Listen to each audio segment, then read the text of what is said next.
Seja muito bem-vindo e bem-vinda à segunda temporada do NSM Talks, que era um podcast comemorativo dos 10 anos do grupo Nós Somos Moda de Comunicação, mas agora veio para ficar. Meu nome é Lohane, eu sou analista de estratégia no NSM e hoje na mesa comigo eu tenho a Ana Luísa, que é a nossa gerente de comunicação e estratégia. Oi, Lô. Oi, todo mundo que está nos ouvindo e vendo, né, na sua plataforma preferida. O NSM Talks veio para ficar, dessa vez, a nossa grade fixa de conteúdos. A gente, enfim, teve uma palhinha na primeira temporada e pegou gosto, ficou. E graças também à nossa parceria com a ProHub e com a Escola de Comunicação, Arte e Design da PUC, a FAMEX. E aí, Lô, qual é a sensação de estar de volta à mesa? Ai, muito bom. É uma delícia, muita né? muita saudade. A gente ficou revendo várias vezes a primeira temporada. Ficamos saudosas, com saudade do NSM Talks. Mas agora voltamos. E nessa segunda temporada a gente vai abrir com chave de ouro e com uma convidada super especial que já é de casa aqui no NSM. Ela é uma das principais influenciadoras digitais hoje aqui do Rio Grande do Sul. Tem mais de 70 mil seguidores no Instagram. É reconhecida como uma das principais influencers gaúchas, formada em Direito pela PUC. Construiu ao longo dos anos uma vasta rede de relacionamentos que se tornou a base da sua carreira. Ela também é uma grande gestora de relacionamentos e canal de marcas, atuando como um hub que conecta influenciadoras gaúchas com marcas nacionais. O conteúdo dela é muito focado em gastronomia, lifestyle e novidades aqui de Porto Alegre, região de restaurantes, dicas de onde ir. Seja bem-vinda, Paty Leivas. É tão bom ouvir vocês falando de mim, assim. Eu vou querer vir no podcast sempre. Rainha do network. Uma grande introdução, né? É muito Mas legal. merece, né? Uma grande introdução. Muito bom. Obrigada mais uma vez pelo convite. É sempre um prazer estar com vocês, né? Eu acompanho, Nós Somos Moda desde lá do início dos primórdios.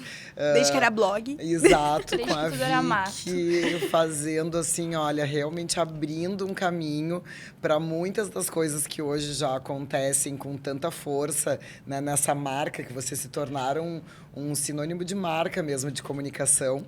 Então, é um prazer continuar vindo, podendo dar o meu testemunho e trazendo a minha experiência aqui para vocês. Ainda mais aqui na PUC, estou voltando depois de tantos anos. Aqui sempre me traz uma nostalgia, apesar de ser outra vida, né? Eu fiz a faculdade de Direito aqui pertinho, mas eu passeava pela FAMEX e gostava dessa vibe.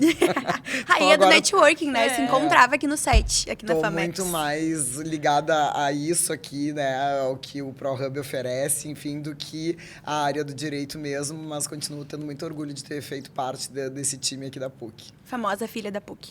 Total, sempre.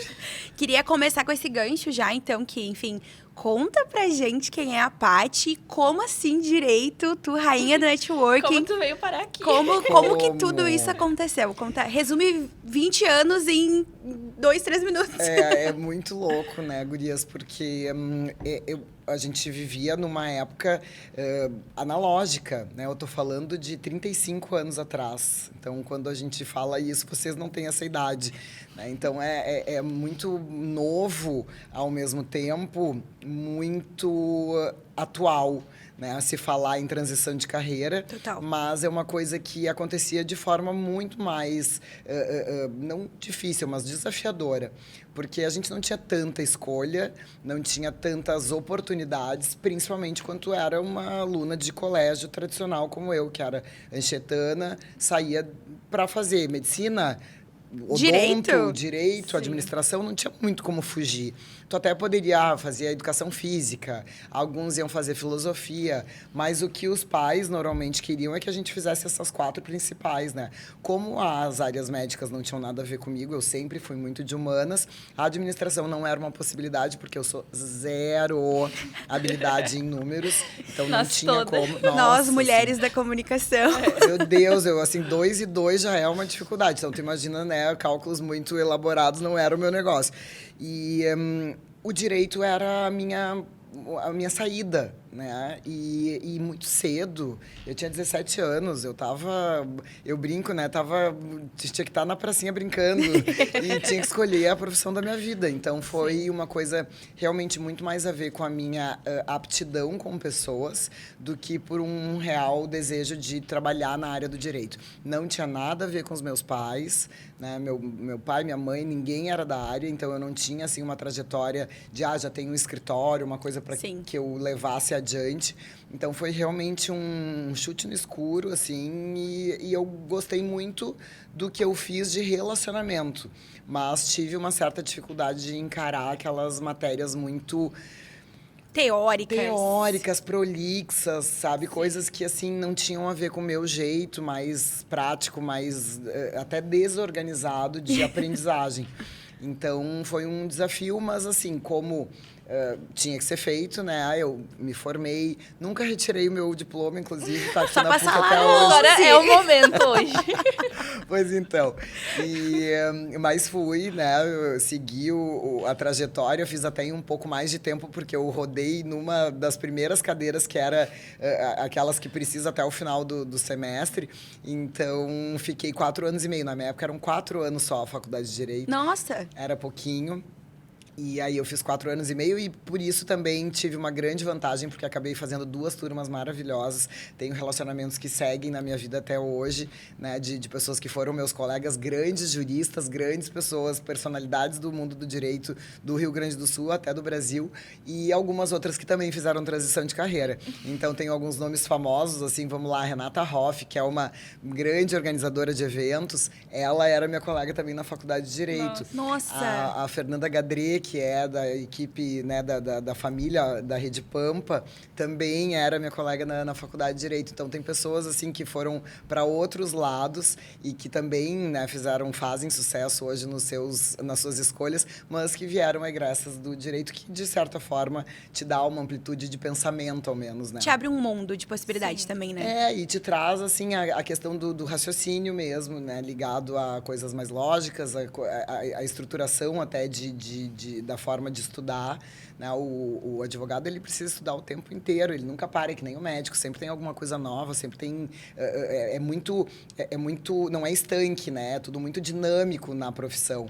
Então, eu acho que essa forma também me trouxe vantagens na hora que houve toda essa mudança, porque eu passei de um mundo analógico para um mundo digital. Sim. E consegui não ficar vendo a banda passar, né? Consegui também me encontrar e seguir adiante, porque tinha um pouco dessas metodologias ligadas a o ter que estudar o tempo inteiro. Sim. Muito legal. E como é que tu chegou no caminho do relacionamento e da comunicação no geral, assim? Na verdade, é bem peculiar isso, porque até outro dia nós conversamos, né? E eu falei para vocês que nunca foi um objetivo, assim. Foi sempre tudo muito natural. A minha vida profissional foi muito orgânica. E eu fui tendo, felizmente, excelentes oportunidades. E numa época onde eu trabalhava como promoter, para levar, assim, levando concomitante com a faculdade, né?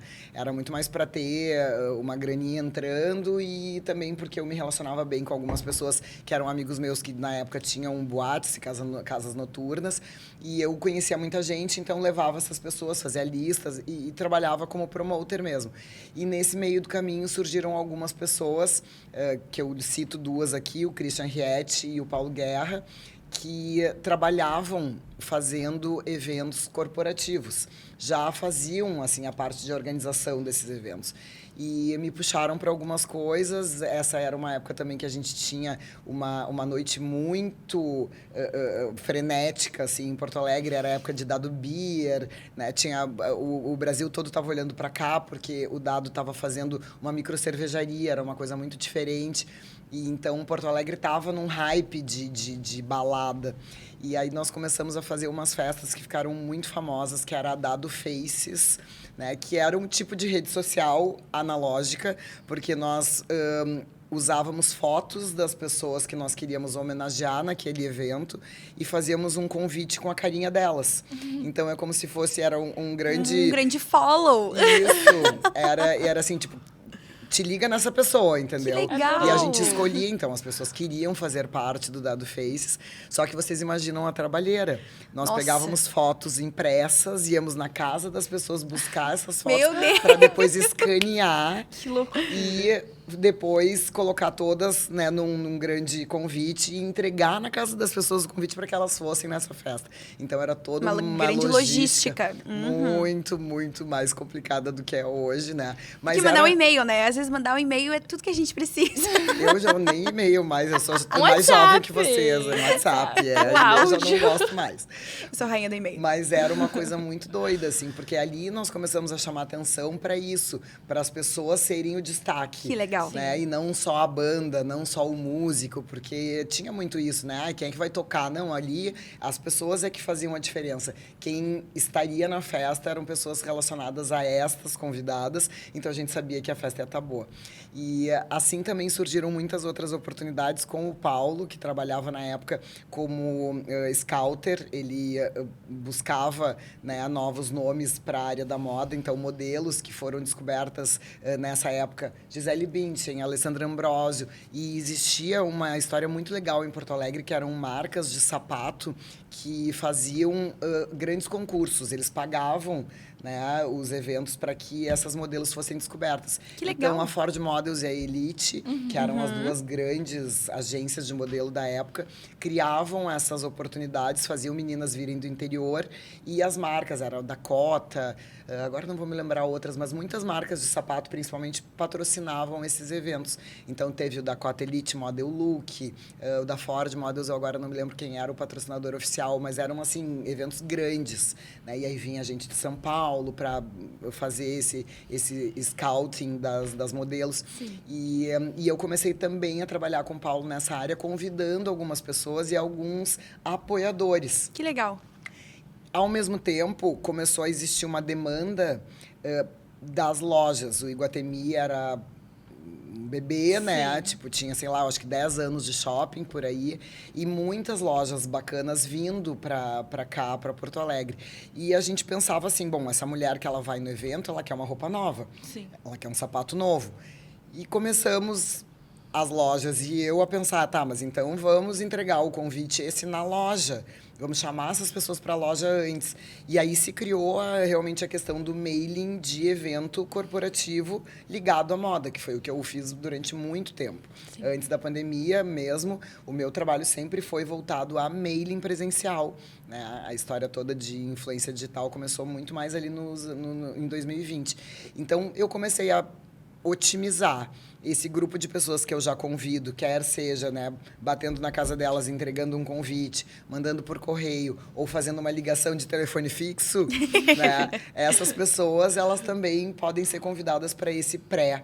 E aí a gente fazia coisas. E aí eu inaugurei Schutz na Padre Chagas, inaugurei Gap no Bar Shopping, Nike, uma loja enorme, maravilhosa da Nike no Iguatemi. Então, marcas muito grandes e muito fortes que eu comecei a fazer esses mailings a partir do meu relacionamento dos eventos corporativos. Sim, nossa, muito legal. E eu queria que tu contasse um pouquinho mais sobre como que surgiu a internet na tua vida. Tu falou que foi muito a partir de 2020. E como a tua carreira começou analogicamente, imagino que deva ter sido muito diferente para ti começar a trabalhar com a internet. Um desafio, hoje, né? É, um desafio. E hoje, enfim, tu tem uma grande rede ali de seguidores, de pessoas que te acompanham. Como que foi esse momento? E pessoas fiéis, que é o mais difícil de você ter na comunidade. Uma comunidade. Isso é muito importante e impressionante mesmo, porque eu tinha um certo preconceito, né? Em função de sempre ter trabalhado com o presencial, né? Eu convidava as pessoas para saírem das suas casas, para se arrumarem e me ver,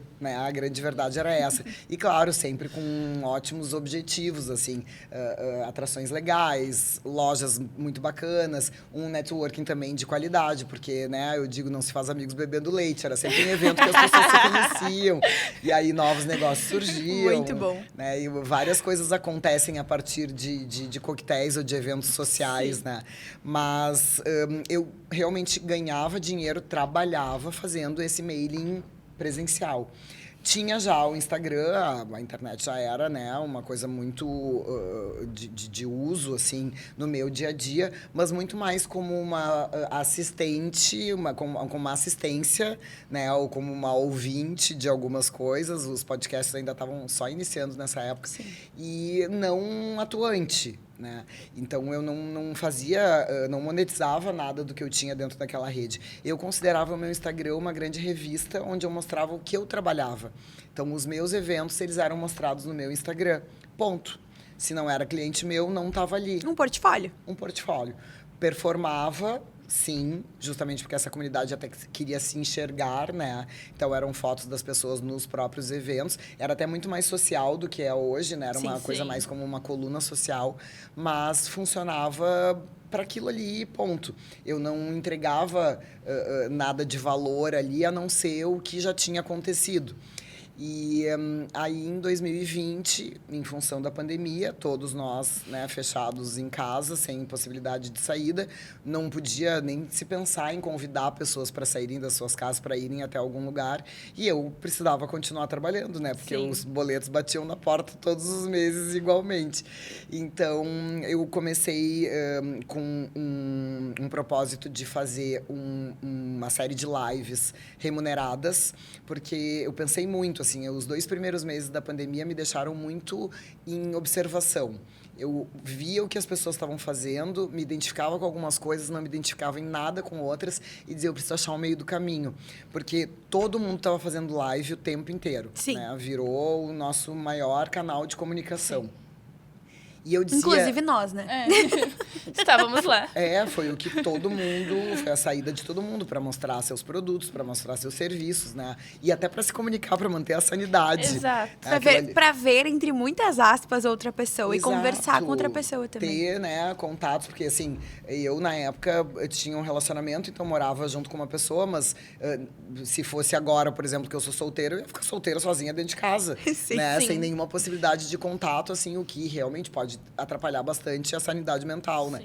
E aí, só que eu via aquele monte de gente fazendo aquele monte de live e meios com conteúdos não sempre relevantes, às vezes muita encheção de linguiça. E tudo igual, né?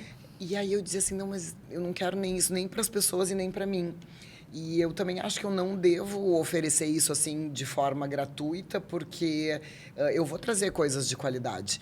Aí eu me servi de todos os relacionamentos que eu tinha, né, dos eventos e de toda a minha trajetória já de quase 20 e tantos anos trabalhando com comunicação e fui amealhando algumas pessoas muito especiais para fazer as lives. Fiz live com o Michel Alcoforado, que é um cara incrível que, se por acaso alguém que está nos vendo aí não o conhece, por favor, vá, porque ele é assim, ele é um cara que ele escreveu um livro agora que fez o maior sucesso, falando um pouco sobre esse mundo não é da riqueza, mas falando que existem algumas castas, né? Ele fala muito sobre isso. E é um cara inteligentíssimo. E foi uma personalidade que eu consegui trazer para conversar comigo. Mônica Salgado, jornalista, super conhecida. E assim, muitas outras pessoas daqui do Rio Grande do Sul também, muitas influenciadoras, né, de renome, assim. Então, eu trazia um conteúdo de qualidade. A questão é que eu queria que isso tivesse valor para os outros, mas também para mim. Sim. Porque eu estava ali usando o meu tempo, me maquiando, arrumando, né, o cabelo, fazendo um monte de coisa que eu não faria se eu não tivesse aquele compromisso com a audiência. Sim, o teu tempo, o teu networking, Né, teu os teus conhecimento. contatos. Exato, e é uma pauta, né? Vocês sabem melhor que ninguém para estar aqui. Vocês quanto tempo trabalham antes em cima Sim. disso? E aí eu resolvi comercializar de forma muito simples, assim. Eu peguei... eu tinha lives 3 vezes por semana. E aí eu separei 4 clientes que eu gostaria de ter comigo. Um era de roupa, outro era de bijuteria, outro era de vinhos, né? E um outro depois foi de produtos ligados a cabelo, que inclusive é cliente de vocês, que eu adoro, a Decírios, maravilhosa. Sim. E durante um tempo foram eles, depois eu tive também uma loja maravilhosa de tapetes persas, que aí tinha os tapetes atrás de mim, assim, então eu Muito ia legal. mudando. Mas eram sempre 4 clientes, para também não Muito ficar legal. falando só de marca. Sim. E eu criava oportunidades de um phygital dentro dessas entrevistas. Por exemplo, a própria Decírios. Quando eles estavam comigo, nós mandávamos para outra pessoa os produtos. Então, depois de um certo momento, eu chegava e me dizia, então tá, o teu cabelo é mais loiro, então eu vou te mandar esse produto específico aqui, que é não sei o quê. Uma semana depois, a Mônica Salgado recebia o Muito legal. produto lá e ainda postava, dizendo, agradecimento, a Paty, aquela live que a gente fez. Então, eu fazia essa história do phygital. e usava a roupa, né, de um lojista menor, que era daqui, que também estava precisando vender online. Então, usava, mostrava, ó, isso aqui, essa roupa da Iolo, papapá, as bijuterias, a mesma coisa. E assim eu fui por 4 meses. Consegui comercializar isso e fazer a minha féria ali, né, os meus valores, ao menos mais básicos, estarem supridos. Isso me fez muito bem porque eu entendi que eu estava entregando valor, mas estava também obtendo, né, uma retribuição em relação a isso, porque eu acho que o grande problema da pandemia foi a gente ficar muito assim sem saber o que fazer para ganhar dinheiro, principalmente pessoas autônomas e que trabalham com comunicação. Então foi muito bom fazer aquilo, assim, me deu um gás muito forte. Só que eu comecei a ver que estava arrefecendo. A partir do momento que os aeroportos abriram, a gente começou a voltar para a vida um pouco mais cotidiana, mesmo de máscara, enfim, as lives já não tinham mais tanta relevância. As pessoas já não estavam mais tão interessadas naquilo, queriam voltar a se encontrar e se comunicar no dia a dia normal. Resolvi parar. E parei no auge. E teve um monte de gente que continuou e foi fazendo assim, foi perdendo, sabe? Perdendo força. E eu disse, não, vamos parar. Então era o Tá no Papo Pati Leivas, foram 4 meses. Então, 1 mês para cada, né, grupo de 4 clientes, funcionou super bem e acabou. E ali eu entrei com tudo na história da influência, porque eu vi que essa comunidade estava formada. Sim. E que eu podia realmente ter voz no Instagram. E que as pessoas iam te assistir. Exatamente, sim. Que tinha uma relevância o que eu estava entregando e que elas estavam prestando atenção no que eu estava falando. Muito legal. Então, aí eu fiquei com mais tranquilidade para fazer isso. Apesar de seguir com um pouco de preconceito em relação a algumas coisas, assim, eu não quero fazer provador, sabe? E que de vez em quando eu faço se me dá na telha, mas eu não queria ter a obrigação de vender isso, né? E tinha também uma questão da idade. Todas as influenciadoras que estavam performando em Porto Alegre naquele momento tinham no mínimo 15 anos menos que eu, né? Então tinha todas essas questões assim, que me faziam não querer usar o Instagram como a minha maior ferramenta. Mas hoje, felizmente, né, eu já coloquei isso como um ponto pacífico, já foi tratado na terapia, já não tenho mais esse problema. Às vezes, tudo que a gente precisa é pegar uma pauta, levar pra terapia, resolver e aqui, voltar. Ó, esmiuçar, buscar a pontinha do novelo e enrolar de novo. Perfeito. Então, hoje eu sou muito feliz com esse resultado, assim, e toda essa abrangência que eu tenho, né, de comunicação com um grupo realmente bem fiel. E os números, a gente sabe, né, quando está se lidando com números de influenciadores macro, assim, eles não são tão grandes, mas eles são muito significativos. Muito. Eu brincava sempre na época da pandemia, né, quando tinha assim, só tem 50 pessoas na live. E eu pensava sempre, tá, mas se eu botar um caixote aqui na frente da minha casa, será que vai ter 50 pessoas paradas me ouvindo? Não, então 50 já é muita gente. A gente muita falava gente. muito isso também.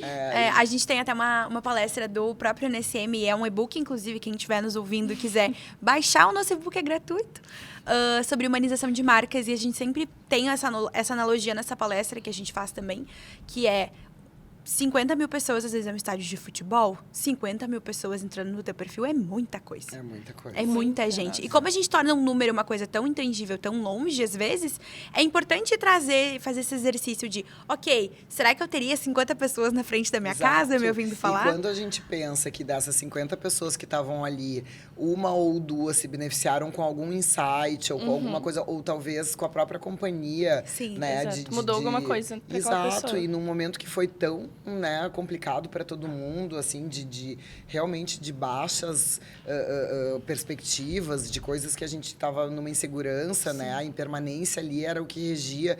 Então, eu tenho certeza que algumas pessoas eu consegui tocar e foi de grande valia. Para mim também, fazer esse movimento foi de grande valia. Sim. E hoje eu sou muito feliz com as redes sociais. Inclusive, me condeno por não fazer mais uso da outra rede, né, que é o TikTok, que eu acho que é bárbara também, e eu consumo bastante, mas não achei o o viés exato. O próprio LinkedIn, que é uma rede maravilhosa para contratação e relacionamento mais profissional, assim, não que o Instagram não seja, tá? Que fique claro, porque eu acho que quando tu faz uma boa curadoria do Instagram, ele também é muito bom profissionalmente.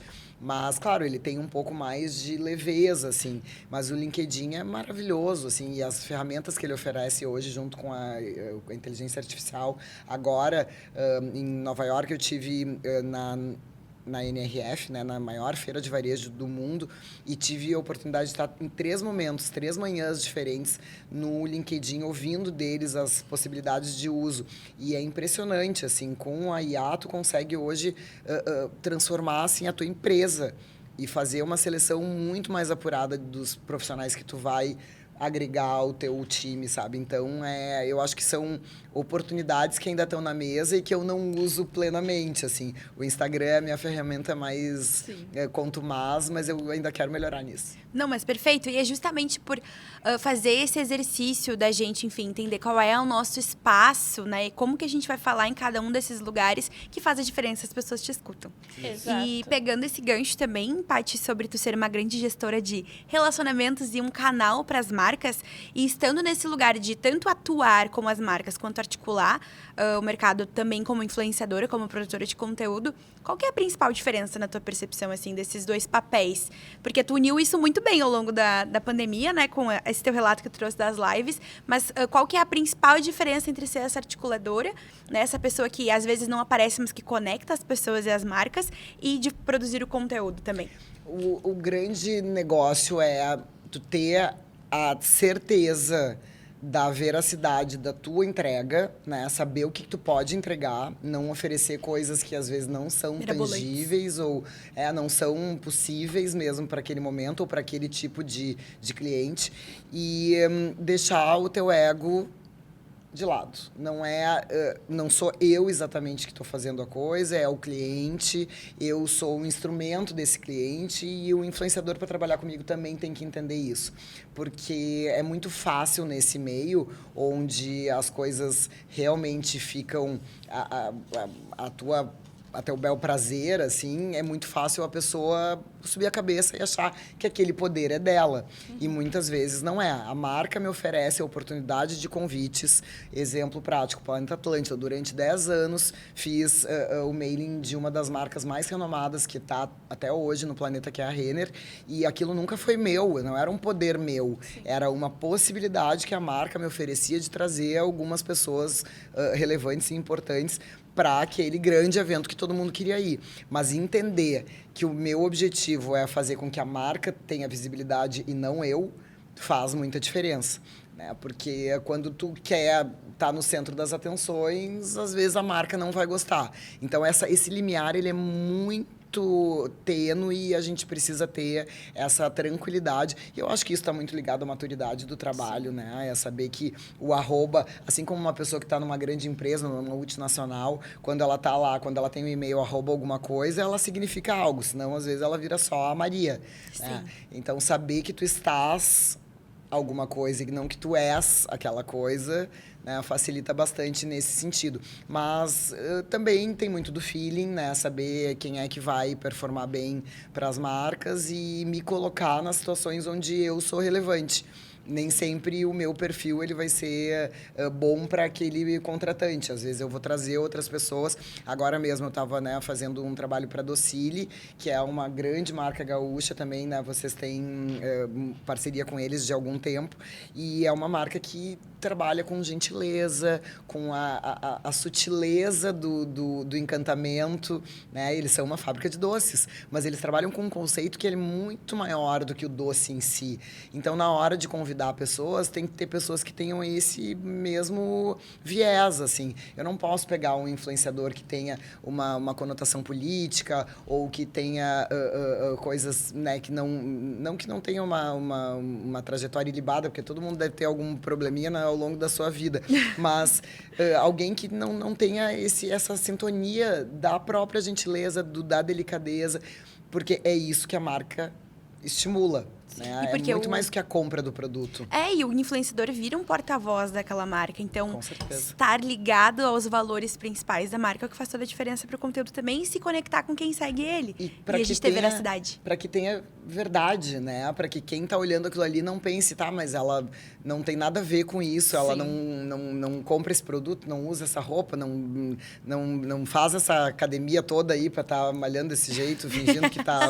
Então, tem que ter... E o cliente percebe, né? A gente, às vezes, acha que não percebe, que é só a gente que trabalha com isso percebe, mas o cliente percebe quando não tem verdade. Sempre sabe. Ainda mais alguém que já segue aquele influenciador, né? Nossa, a gente sabe certinho quando aquele influenciador tá falando aquilo só pela publi ou quando realmente é uma coisa que faz parte, E claro, né? que a gente sabe que às vezes tem coisas que são mais desafiadoras, né? Tem produtos que tu precisa muitas vezes mostrar e que tem uma conotação um pouco mais delicada ou vergonhosa, assim. Eu me lembro que uma época eu fiz a inauguração de uma grande marca de clínicas estéticas, é uma marca nacional que veio para Porto Alegre.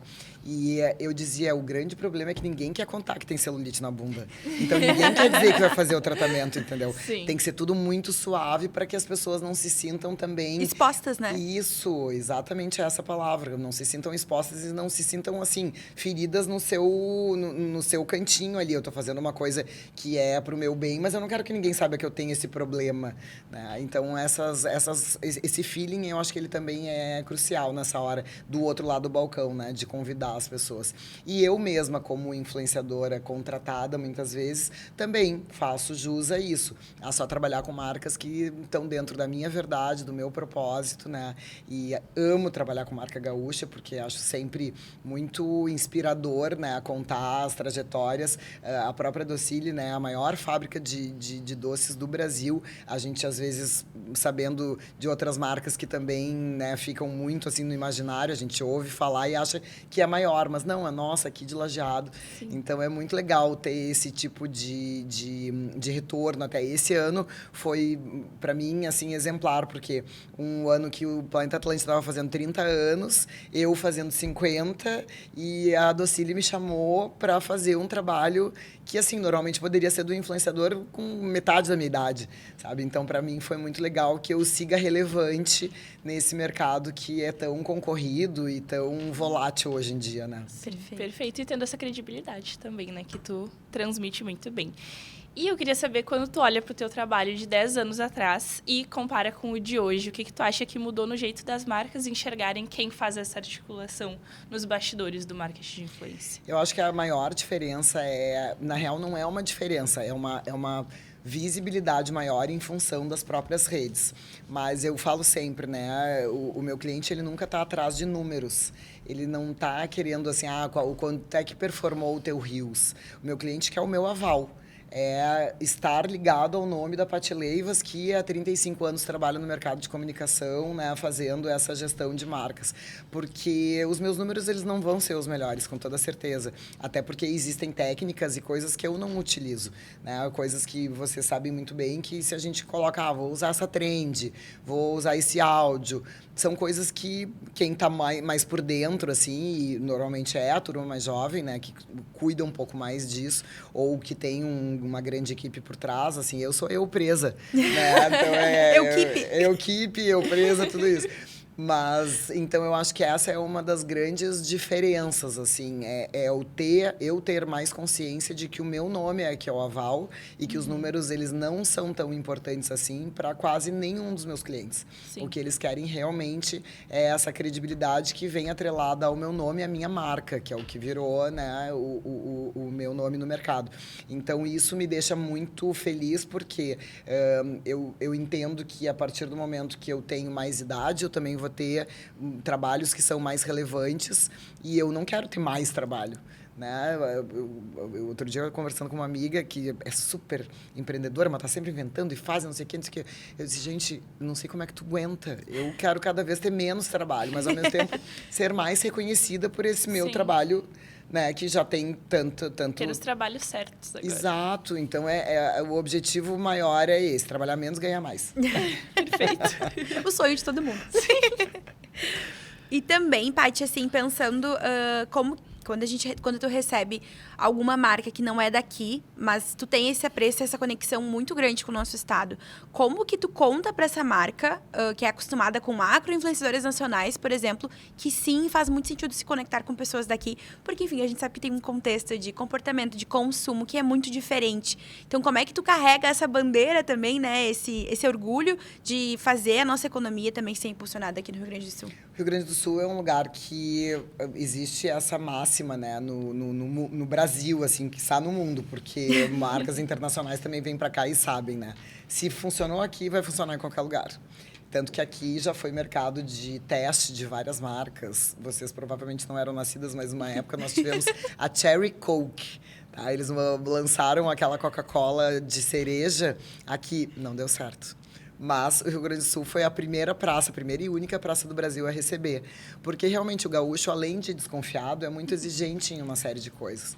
Então, as marcas que vêm para cá, que são todas, né, praticamente, elas têm essa necessidade de fazer uma adequação muitas vezes, né? E é muito peculiar mesmo, tem algumas coisas. Quando porventura esse meio do caminho não acontece com o meu auxílio, às vezes trunca. Né? Eu tive um exemplo prático agora de um cliente com um produto maravilhoso que não me solicitou a data e fez um evento no dia da prévia do Planeta Atlântida desse ano, que era a quinta-feira, que agora, né, tem aquele evento teste.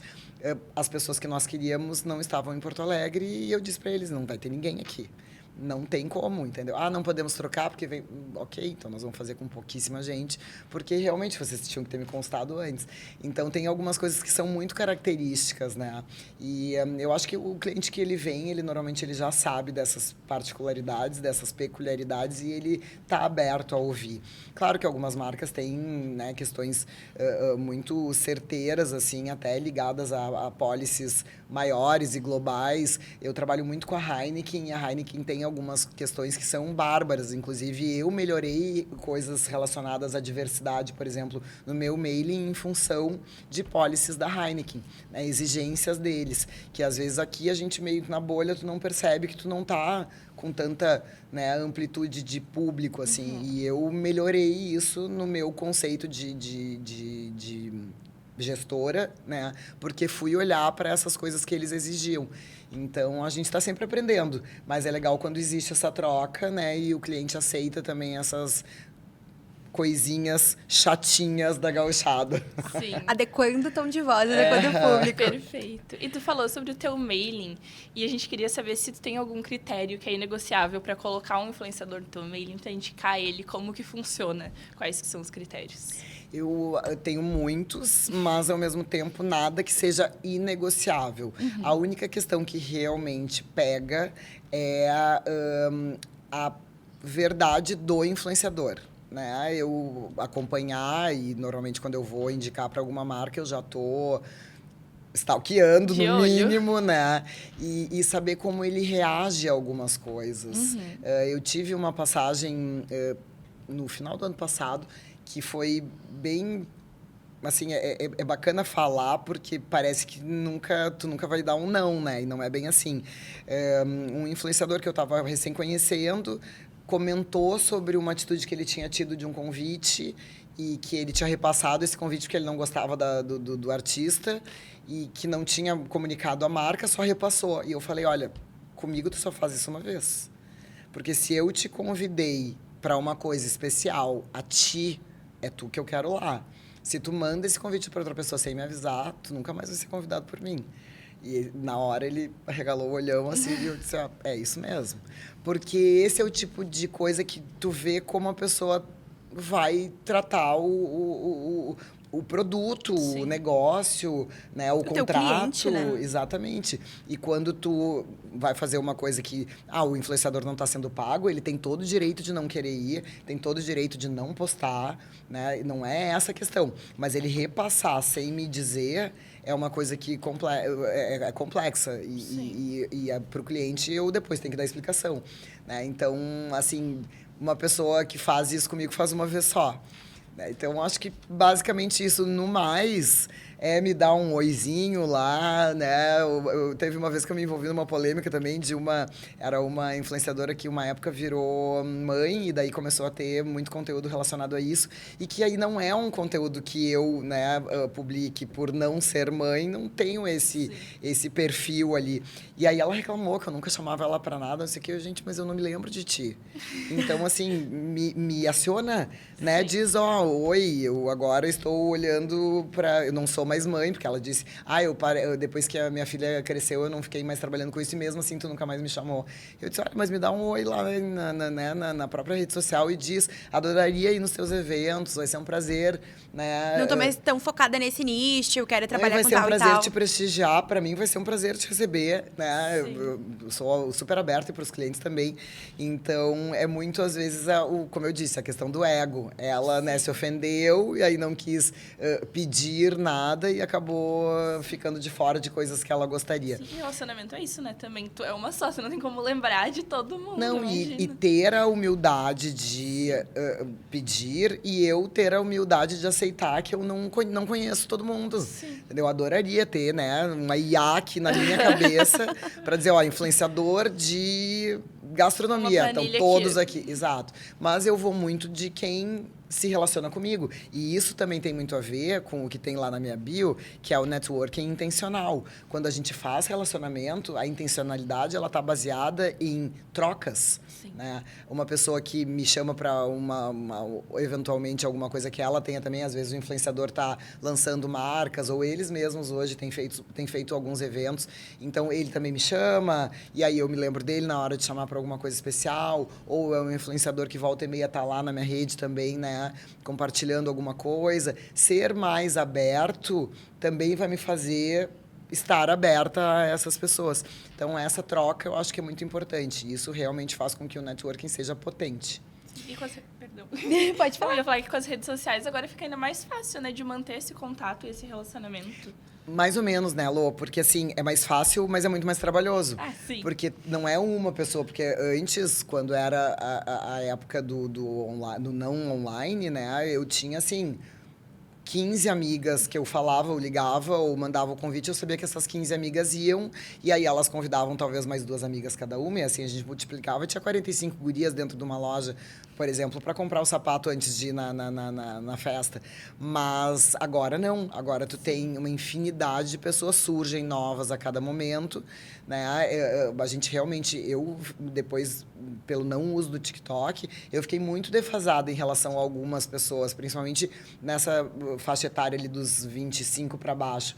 Então, eu, às vezes, me perco, assim, eu digo para o cliente, olha, essa turma daqui eu não conheço tanto, não sei como é que performam, né? E engraçado dizer que essa pessoa que aconteceu esse meu chamado, né, que eu disse, olha, comigo tu faria isso uma vez, é uma pessoa mais jovem.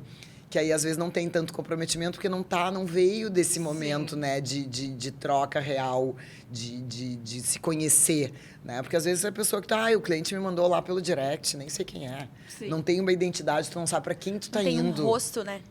E tu tá indo prestigiar quem? Entendeu? A marca, whatever. A marca nem sabe de mim, sabe sim. Né? Então, esse tipo de coisa é, para mim, ainda um desafio, assim, Sim. trabalhar melhor com essa turma mais jovem, que talvez seja um pouco mais, menos consciente dessas aptidões todas que eles têm, mas que nem sempre querem entregar, né?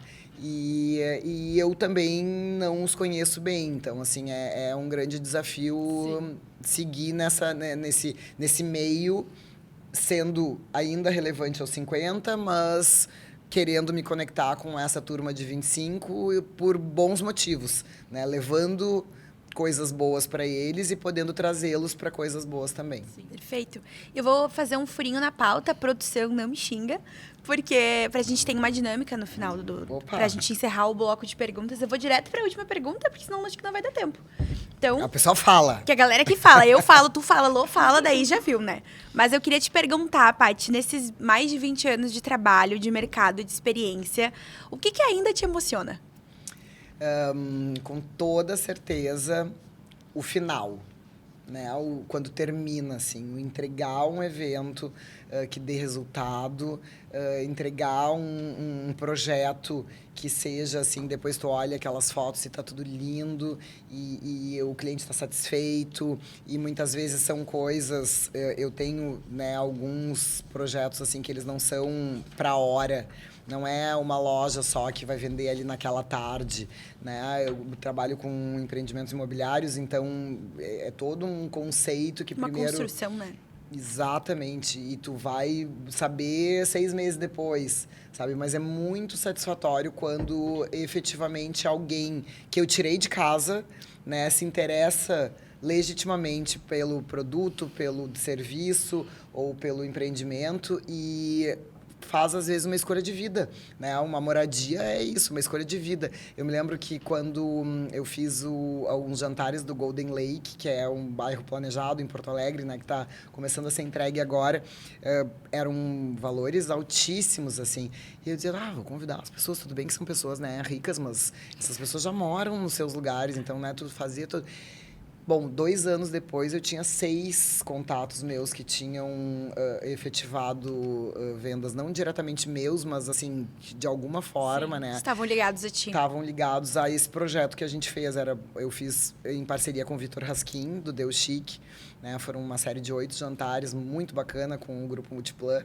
E, então, assim, é muito bacana tu saber que deu esse resultado, né? E só que é um trabalho de formiguinha. Muitas vezes ele não tem aquele impacto na hora, mas depois saber disso é muito valoroso, assim. E, claro, quando é uma festa, se está todo mundo se divertindo, quando é um evento como agora, por exemplo, vai acontecer o South Summit, né? Que eu estou há 3 anos levando sempre as pessoas para conhecerem o mercado dos vinhos gaúchos, porque eu estou junto com a Wine Locals lá nesse, que é uma grande vitrine, né, para o nosso empresariado nacional e até internacional. Muita gente vem de fora. E aí a gente ter ali o barco, que é o barco da Wine Locals, em parceria com o governo do estado, trazendo produtos gaúchos. Para mim também é bárbaro, sabe? Quando termina aquele último dia lá, tá todo mundo cansadíssimo, mas feliz de dizer, nossa, conseguimos mostrar, né, da melhor forma possível para pessoas que nunca teriam acesso ao vinho gaúcho, a outras coisas também da gastronomia. Tivemos azeites produzidos aqui no Rio Grande do Sul. Então, isso é muito legal. Fazer, assim, olhar todo aquele trabalho de antes realizado e efetivo, né, para quem pagou a conta e para quem acreditou em mim e usou o seu tempo para estar lá nesse evento, é o que mais me deixa feliz. Bem legal. Vamos pra dinâmica? Vamos pra dinâmica, então. Vocês não me contaram isso agora, o que eu vou ter que fazer? Surpresa! Não, brincadeira. Mas a gente vai fazer uma dinâmica. A gente sempre traz um bloco de perguntas e uma dinâmica pra deixar uma síntese de tudo. É bem ficou nervosa. A gente vai fazer uma brincadeira de verdadeiro ou falso. Tá bom. Então a gente vai te falar algumas frases e tu vai nos dizer verdadeiro ou falso e por que tu acha que é verdadeiro ou falso. Tá? Posso bem. começar, Lô? Pode. A primeira afirmação pra tu dizer se é verdadeiro ou falso pra gente é: quem tem mais seguidores vende mais. Falso, total falso. Quem tem mais seguidores pode até parecer para mais gente, né? Dependendo também, porque a gente sabe que hoje, infelizmente, tem ainda muita coisa falsa nos números. Sim. Ainda não se tem, né? Hoje, uma empresa grande que tenha um bom recurso, né, como esses sites que veem a credibilidade de cada um dos influenciadores, consegue ter essa visão bem clara, assim. Mas, na hora de fechar, o número grandão lá, muitas vezes, né, faz os cachês serem maiores e coisa assim. Mas não necessariamente é quem vende, né? Aí a venda, ela não pode estar ligada ao influenciador. O influenciador não é um vendedor, ele é um comunicador. Vai ter os que vendem? Vai. Né? Mas isso, quem tem pouquíssimo também pode vender. Sim. Porque a questão hoje que funciona muito bem dos afiliados prova que, às vezes, as pessoas que têm menor número têm ainda mais credibilidade naquele nicho. Né? Então, eu com os meus 70 mil, se eu tiver lá 2.000 pessoas olhando os meus stories e alguém que tem 2.000 seguidores e tiver 1.000 olhando, talvez os 1.000 sejam consumidores mais vorazes do que os meus 2.000, sabe? Então, não, falso. Perfeito. Maravilhosa. Eu vou pedir pra fazerem um corte disso aqui. Eu vou começar. Toda vez que a gente for apresentar alguma estratégia de influência lá no núcleo, Falso. vou colocar a Paty falando no início da apresentação. Sim. Nossa, perfeito. A segunda frase é: marca pequena não tem espaço no marketing de influência. Imagina, todas têm. Todas têm. E quanto menor, maior a possibilidade de visibilidade no marketing de influência. Porque, primeiro, que existe uma queridice, né? Eu acho que hoje em dia a gente vive num mundo onde o relacionamento ele está cada vez mais pautado. Agora, a gente está aqui vivendo dias de SXSW, eu estou passando mal, inclusive. Falei para vocês aqui no off, né? Tá com tô com fomo total, apesar de conhecer o JOMO, que é o Joy of Missing Out. Estou com fomo, pronto, falei. E o SXSW está trazendo muito isso, as relações humanas, né? Então, assim, às vezes as marcas pequenas, elas viram queridas de alguém e aí o marketing de influência mais ainda pode fazer com que ela prospere. Muitas atrizes, né, às vezes pegam marcas para si, assim, e a gente vê isso muito forte. Então, eu acho que quanto menor, mais ainda a possibilidade de performar dentro das redes sociais e com o marketing de influência. Só tem que fazer bem feito. Perfeito. O influenciador de nicho é mais eficiente que o influenciador de massa? Eu concordo. Eu não posso dizer se é uma verdade ou uma mentira, mas eu concordo. Eu acho que, assim, tu seguir, por exemplo, um perfil ligado a viagens te faz procurar viagens. Daí às vezes ele vende lá uma insider, uma camiseta, porque ele tá fazendo uma trilha e aí eu sei que aquela camiseta não sua, não sei o quê. Beleza, engoli. Faz sentido também, né? Mas se ele começar a ele querer vender ali, não, eu quero saber da viagem, sabe? Então, acho que sim. Né? O que é uma grande vantagem para quem é bem nichado e o que é, às vezes, um desafio para mim, que sou muito ampla. Né? Porque as pessoas, elas não sabem exatamente o que elas vão ver no meu. Então, às vezes, elas podem se desinteressar por isso ou, ao contrário, se interessar mais ainda pela curiosidade de saber, tá, mas o que ela vai fazer agora? Né? Então, tudo é muito relativo. Mas eu acredito, sim. Eu acredito bastante no influenciador de nicho. Eu acho que, bem usado, ele é a melhor propaganda dos dias atuais, porque tudo que eu decido hoje, desde o restaurante que eu vou até a roupa que eu vou comprar, passa pela rede social. Tô falando eu, realmente. Sim. E acredito que a maioria de vocês também. Então, realmente, acho que o influenciador de nicho, ele é de grande valia quando também bem usado e bem brifado, né? Perfeito. O engajamento diz tudo sobre o influenciador. Também não. Opiniões muito pessoais, né? E tô falando também muito relacionado ao que eu vivo. Sim. Né? Gurias, eu tenho, assim, inúmeros casos para contar para vocês de pessoas que me encontram na rua e dizem: nossa, que lindo, né? O restaurante aquele que tu foi em São Paulo. Nenhum like. Não tenho no coração. Nunca vi essa pessoa na minha rede, não sabia nem que me seguia. Não comentou, não compartilhou, não respondeu um direct. Nunca na minha vida, entendeu? Isso acontece muito, principalmente na minha faixa etária.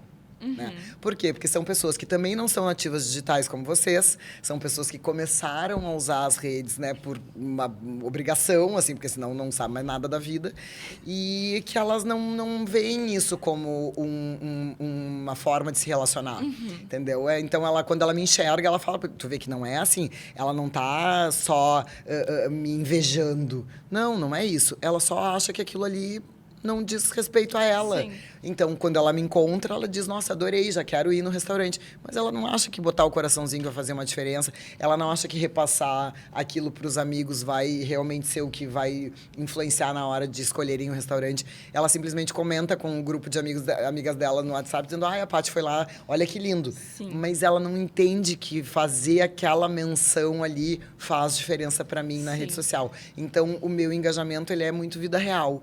Né? Muitas vezes ele acontece muito mais nos círculos sociais do que na própria rede. Então, para mim, é falso. Nossa, e essa... Pode falar. Não, eu ia dizer que essa é a próxima pergunta, a próxima afirmação que eu ia fazer. Então, nem vou fazer, já vou fazer a próxima. Eu já ia falar que Mesmo a gente sendo mais nova, eu, às vezes, sou essa pessoa que não dá o like, mas guardei na memória a informação. Sei que quando eu precisar de uma dica de alguma coisa, eu vou no perfil de X pessoa. Vocês muito sabem isso. que eu comecei a fazer um exercício até, porque eu, no próprio TikTok, eu assisto muito perfis ligados a coisas da psicanálise, coisas ligadas à física quântica, algumas coisas bem cabeça, assim. E eu, normalmente, eu comecei a ver que eu estava usurpando esse material das pessoas, porque eu escutava, adorava Sim. e não curtia. Porque eu não sigo a pessoa. Então, parece que, não, olha só, eu posso até não seguir, porque isso vem pra mim, como eu consumo, vem pra mim trocentos, né? Então, não Sim. vou seguir todos os perfis, alguns que eu gosto mais, evidentemente eu sigo, mas outros não.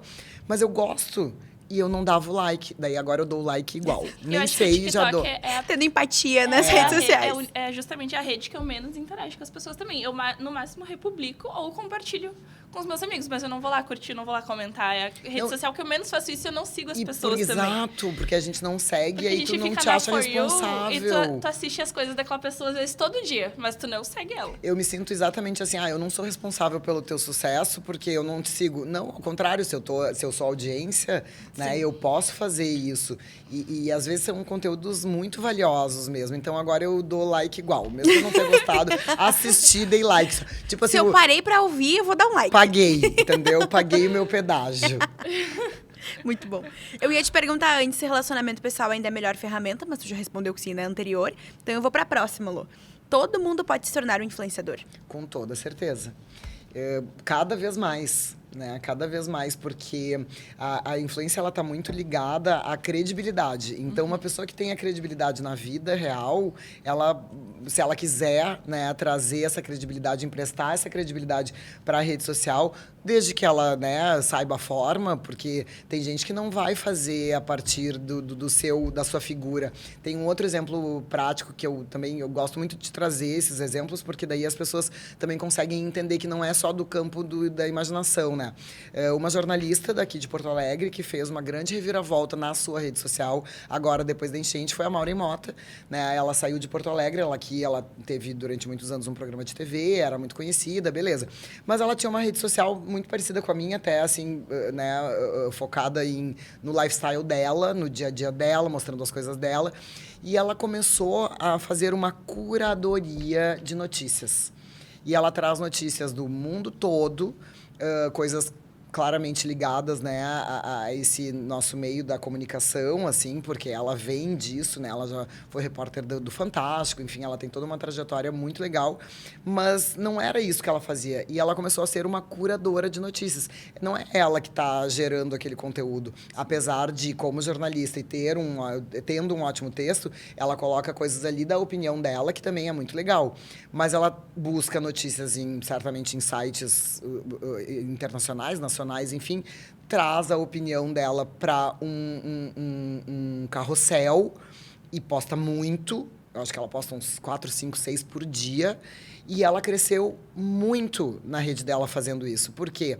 Ela se tornou uma voz que tem uma opinião, não que vai ser sempre a mesma, né, das outras pessoas que estão ali, mas obviamente que essa comunidade dela também anui com o pensamento dela, e ela traz a opinião dela sobre alguma coisa que está acontecendo no mundo hoje e que eu nem sabia ainda, porque talvez eu não tenha tido tempo de scrollar ainda. Então ali eu sei que se eu olhar o Instagram da Maureen, eu vou estar... Hoje, por exemplo, eu fui olhar se o Wagner Moura tinha ganho ou não o Oscar, porque eu não tinha visto mais nada, dormi ontem antes. Então, esse tipo de coisa fez com que ela desse um 180, né, na rede social, aumentou muito o número de seguidores por isso, e ela não fica usando da imagem dela, tu entende? Sim. Bem legal. Então, é entender também de que forma, porque tem gente que diz, eu tenho vergonha, eu não gosto. Né? Outro dia eu estava conversando com a Heidi, que é também um @ que é bárbaro, ela tem um número pequeno de seguidores, mas é muito engajado, que é Heidi Impoa, né? Ela também é uma jornalista, ela é de Goiânia, veio morar em Porto Alegre há poucos anos, e aí ela faz uma agenda do que fazer durante a semana e no final de semana em Porto Alegre. E ela estava dizendo, eu sou péssima nos stories. Eu disse, para mim, stories é a coisa mais fácil de fazer. Sim. O meu problema é o Reels, eu tenho que montar, não sei o quê. Eu, nos stories, abro a câmera e eu vou falando, entendeu? Então, cada um vai ter a sua forma, sim, a sua fórmula, né? E sendo verdadeiro, é o que vai conectar com Sim. a audiência. E hoje a gente tem tantos formatos também que tu pode produzir conteúdo, né? Agora as newsletters estão voltando com Os blogs tudo, estão os voltando. blogs. É. A newsletter é em forma de blog, É. enfim. É. Então, pra quem não gosta de aparecer também, mas quer produzir conteúdo de E alguma forma. esses sites, né, que tem, assim, que fazem, que as pessoas podem criar as suas resenhas, né? Eu acho que é muito interessante isso. Tem a Fê Pandolfi também, que escreve muito, sim. né, sobre livros. Ela tem aquele, como é que é o nome? Ela tem Scooby também, não? Agora eu não vou me lembrar. Eu acho que sim. Vamos ficar devendo essa informação aqui. É, que feio. a gente vai fazer uma errata. Eu vou falar com a Tá. Fê, vou fazer uma errata e a gente bota no porque Instagram tem- do NSM. É um nome diferente, assim, que é um site que concentra uma série de artigos. O Substack, não? Substack. Pode ser, mas ela também tem perfil no Scooby, se eu não me engano. Sim, sim. Mas é esse aí que eu tava querendo falar. que Tá, são então não ficamos devendo, Que entregamos. são newsletters também, que tu pode escrever a tua própria newsletter lá Isso, dentro. e que é legal, né? Porque é isso, tem gente que tem uma facilidade para escrever. Claro que eu acho que hoje a gente tem que ter o cuidado de saber se não é o ChatGPT, né? Sim. Que ele dá uma boa ajudada. Mas também, se for e tiver o teu molho, Sim. tá tudo bem. Né? Porque vamos usar também o que nos facilita. Mas tem muita possibilidade e é isso. Quando a pessoa acha o seu ponto de equilíbrio, né? E o que conecta é o que vai funcionar. Perfeito. Bem legal. O mercado gaúcho de influência é subestimado pelo Brasil. Acho que não é subestimado. Eu acho que ele não conseguiu se organizar de uma forma realmente profissional para poder figurar como São Paulo, por exemplo. Né? As agências de influenciadores não deram certo como dão em São Paulo. Se tenta aqui, mas eu acho que existe isso. Existe uma falta de profissionalismo de todas as partes. E aí faço meia-culpa, né? Porque todas as partes envolvidas têm deméritos em relação a isso, no meu ponto de vista. Mas acho que não é subestimado, não. Eles sabem que aqui a gente tem grandes nomes e pessoas que têm realmente entregas muito boas, mas os valores normalmente não são tão equivalentes, justamente por essa falta de comprometimento com a entrega, né? E muitas vezes até com o formato.